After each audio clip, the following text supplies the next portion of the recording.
So. Tengok dinding, tengok dinding. Mana dinding tujuh. Dia habis buat kat bilik aku.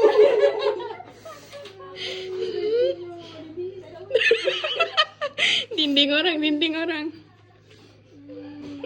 Thank you, Wih, apa dia ni live ni? What are you going to do? Kita nak suka semua.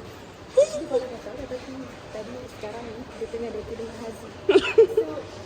So kita tiga-tiga ni kita akan seperti kat Malaysia. Jom. Let's go.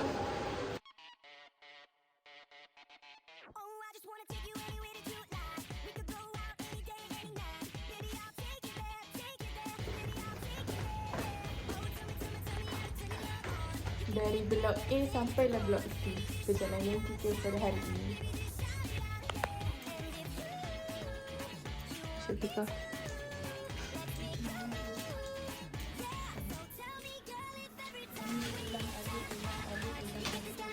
Blok A, B, C. Sebab tak boleh di blok D dengan E je. So now, Maira nak pergi ambil kek dekat Good Tea, kek depan tu. So jom.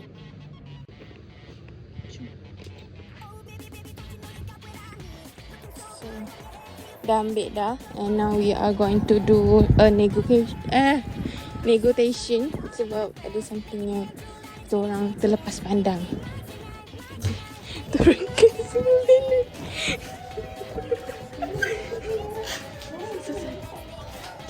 Set. Kek. Tak apa, Isha pegang je. Mana yang dia tu?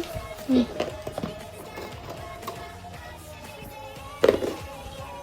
Isha pegang je.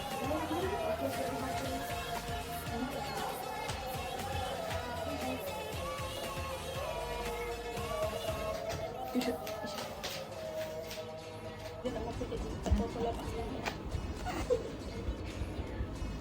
Go. Tiga.